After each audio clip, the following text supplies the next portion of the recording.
오늘은 출애굽기 22장 10절에서 13절까지 말씀을 가지고 하나님 앞에 정직합시다라는 제목으로 같이 함께 말씀을 나누겠습니다.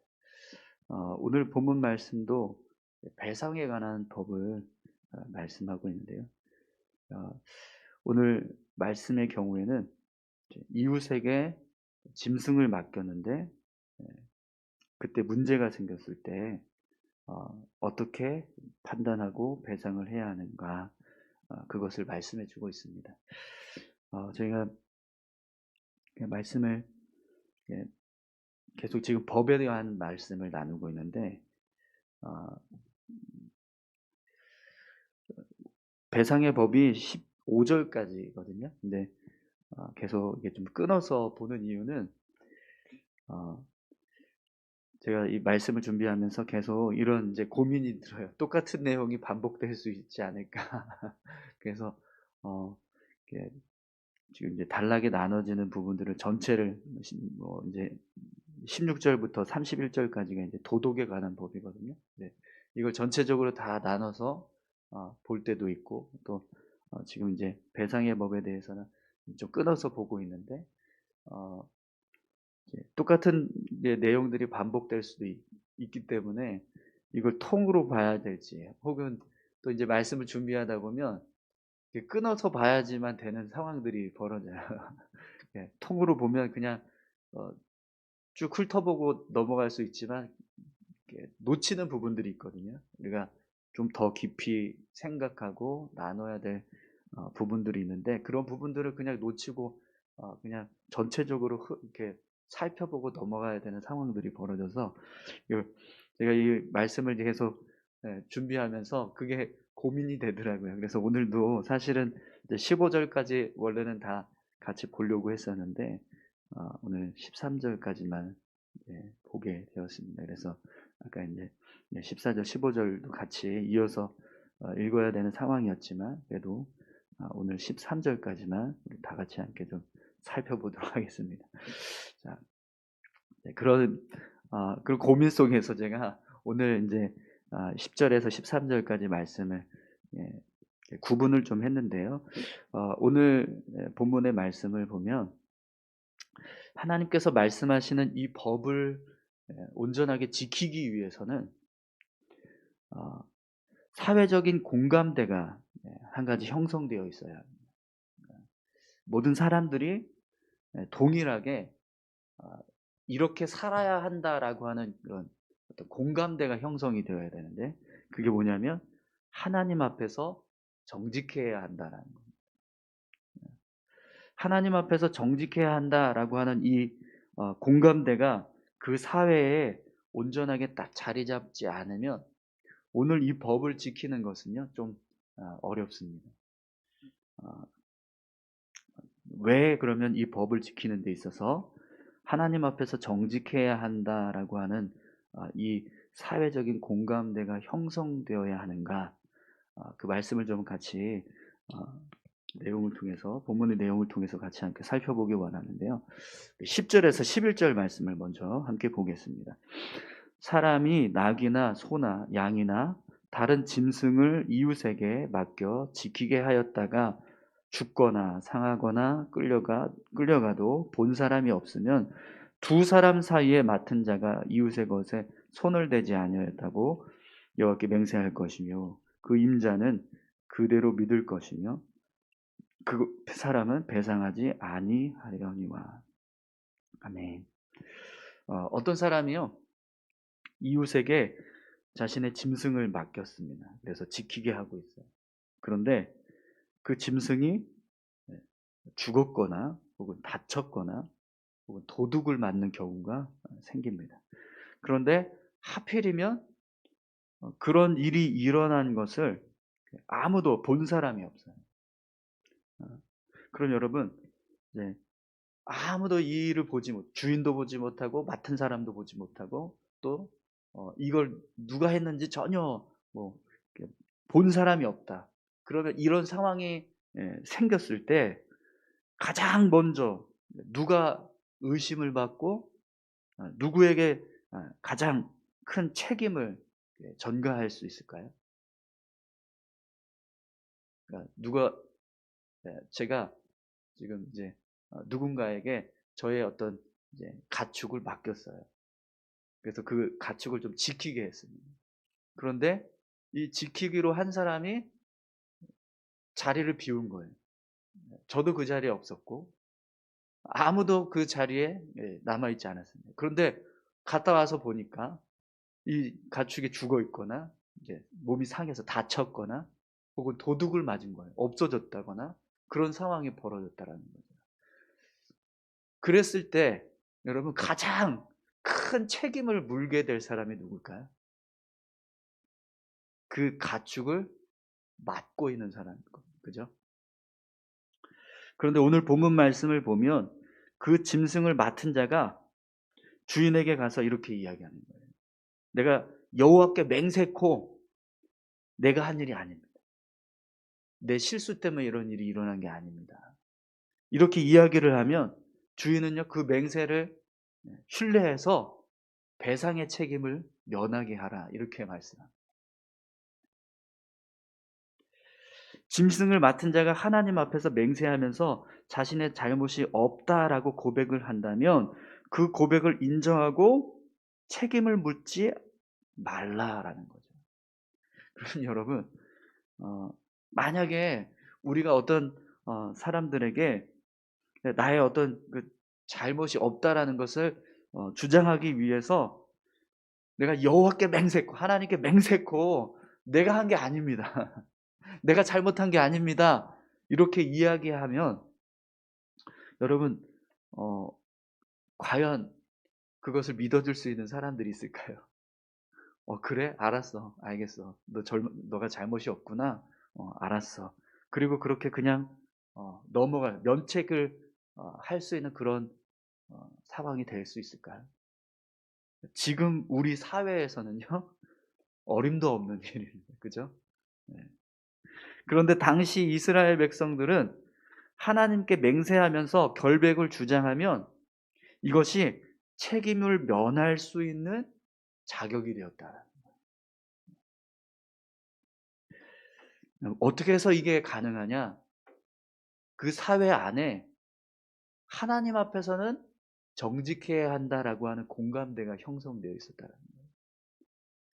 누구든 하나님 앞에 맹세하면서 하나님 앞에서 고백하는 것은 진실한 고백이다. 거짓되지 않는다. 어느 누구도 함부로 하나님 앞에서는 거짓을 말하지 않는다. 정직하게 행한다. 이 고백이 모든 사람들 가운데 인정되고 또 그렇게 실천되어져 가는 모습이 있었다라는 거예요. 100% 다는 아니더라도 어느 정도는 그 사회 안에 하나님께 맹세하는 사람은 진실하구나. 이것이 인정되던 사회였다라는 거죠. 네. 그렇기 때문에 이 법을 지키는 데 있어서 가장 중요한 게요. 네. 바로 하나님 앞에서 정직해야 한다. 이것이 온전하게 이루어지니까요. 어, 어떤 문제가 발생했는데 그 문제를 피하기 위한 한 가지 방법이 여호와께 맹세하는 거예요. 내가 여호와께 명세코 내가 절대로 내 실수가 아닙니다. 내가 잘못한 게 아니에요. 어떻게 이런 일이 벌어졌는지는 알 수 없지만 저 때문에 그런 게 아닙니다. 이렇게 고백을 하면 그 사람의 고백을 인정해서 주인이 그 사람에게 책임을 지하지 않았다. 그런데 지금 하나님께서 이런 방법으로 배상의 책임을 지금 이제 면하게 해줘라 이렇게 말씀하고 있다라는 것은 당시 이스라엘 백성들, 이 말씀을 듣고 있었던 이스라엘 백성들 안에서는 어떤 모습이 그래도 세워져 있었다라는 걸 알 수 있습니까? 하나님 앞에서 정직하다, 정직하게 행해야 한다. 이것이 인정되어지고 있었다라는 것을 알 수 있습니다. 여러분 우리가 이제 과거에 지금은 뭐 전혀 그렇지 않지만 과거에 우리 신앙의 선배들은요. 예수 믿습니다라고 하는 말을 하면 그래도 진실한 사람, 정직한 사람 이런 평가를 받았었어요. 그죠? 저 교회 다녀요. 이렇게만 얘기해도 그래요. 이렇게 인정되는. 근데 지금은 그렇지 않습니다. 지금은 저 예수 믿습니다 하면 오히려 정직하지 못하고 진실하지 못한 것처럼 그렇게 취급을 받습니다. 왜 그럴까요? 우리가 그동안 믿음의 모습을 온전하게 실천하지 못했기 때문에 하나님 앞에서 정직하게 행하지 못했다는 것. 하나님 앞에서 내가 거짓된 삶을 살아가지 않고 정직하게 행하려고 하고 정말 어 온전한 모습으로 살아가는 그런 모습들이 계속해서 보여줬다면 여전히 교회를 다니는 모습은 어 사회 안에서 어떤 믿음의 모습, 어떤 진실한 모습, 거짓되지 않은 모습, 정직한 모습 이런 것들을 보여줄 수 있는 그런 사회적인 어떤 이제 이 공감대가 형성이 되어 있는데 그렇지 못했다라는 그러니까 교회 안에서 정직해야 한다라고 말하면서 정직하지 못했고 또 진실해야 한다라고 했는데 진실하지 않았고 성실해야 되는데 성실하지 않았고 이런 모습들이 이제 있었다라는 거죠. 그러니까 교회가 표방하는 어떤 하나님 앞에서 정직해야 한다라고 하는 그런 믿음의 모습들이 주장되어지지만 정작 삶을 보면 그런 모습들이 행해지지 않았다라는 거예요. 실천되지 않았다는 거예요. 그래서 더 이상 우리가요. 하나님 믿습니다라고 하는 것에 대해서 신뢰받지 못한다는 거예요. 인정받지 못하는 거예요. 사랑하는 성도 여러분, 오늘 저와 여러분들이 하나님 앞에서 정직하게 살아갈 수 있기를 소망합니다. 우리가 하나님 앞에서 살아가는 것만큼은 내가 정말 진실해야 한다라는 그 믿음의 고백을 온전하게 지켜서 그렇게 삶을 살아갈 때 우리가 살아가는 삶의 모습이요 결국에는 누군가에게 내가 하나님 앞에서 맹세합니다라고 하는 이 고백을 통해서 그래 인정해 줄게라고 하는 어떤 그런 어, 모습들로 우리가 인정받게 되는 그런 삶을 살아가게 될 줄 믿습니다. 네. 그러기 위해서는요 정말 우리가 정말 하나님 앞에서 정직하게 살아야 한다라는 건 분명하게 오늘 본문 말씀을 통해서 다시 한번 깨닫게 돼요. 우리 12절, 13절 한번 보겠습니다. 만일 자기에게서 도둑 맞으면 그 임자에게 배상할 것이며 만일 찢겼으면 그것을 가져다가 증언할 것이요 그 찢긴 것에 대하여 배상하지 말지니라. 네. 이 본문의 말씀을 보면 지금 이제 짐승을 맡았던 사람이 자기에게로부터 도둑 맞았다. 자기가 지키고 있는데 도둑 맞았다라는 것을 알고 있어요. 내가 지키고 있었는데 사실은 도둑이 들어와서 그 가축을 훔쳐간 그걸 내가 봤어요. 그걸 봤다면 어떻게 하라고 말씀합니까? 임자에게 가서 도둑을 맞았습니다라고 이야기하고 배상의 책임을 다해라. 이렇게 말합니다. 정직하게 주인에게 가서 그 사실을 알리고 본인이 배상을 해야 한다는 거죠. 도둑이 들어와서 훔쳐간 것을 스스로 주인에게 고백을 해서 그에 따른 책임을 지고 배상하라라는 겁니다. 여러분 이것을 지키기 위해서는요 반드시 하나님 앞에서 내가 진실해야 한다라고 하는 이 믿음의 고백이 있어야 합니다. 그렇지 않으면 이 일을 행하는 것이 불가능해요. 왜냐하면 내가 주인에게 진실하게 말하지 않으면 얼마든지 배상의 책임을 면할 수 있어요. 내가 도둑 맞은 걸 봤지만 아무도 그걸 보지 못했다면 나만 얘기하지 않으면 주인에게 가서 여호와께 맹세코 저는 잘못한 게 없습니다. 이러면 그냥 끝나는 거거든요. 하지만 그렇게 했을 경우에 결국에는요 하나님 앞에서 정직하지 못하게 되는 거예요. 그래서 스스로 주인에게 가서 사실은 도둑이 와서 훔쳐갔습니다. 근데 제가 그걸 봤는데 지키지 못했습니다. 죄송합니다. 그 책임을 제가 지겠습니다. 그래서 2배의 배상을 하는 거예요.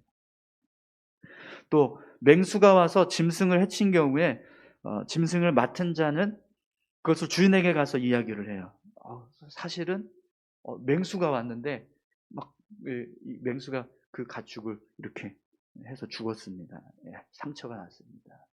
이걸 이제 이야기하는 거예요. 그럼 주인이 그 사실을 이제 확인을 하는 거죠. 진짜 맹수가 그랬는지, 사람이 그랬는지, 이런 뭐 그런 이제 상처나 죽은 것 사체를 보면서 이제 판단을 하겠죠.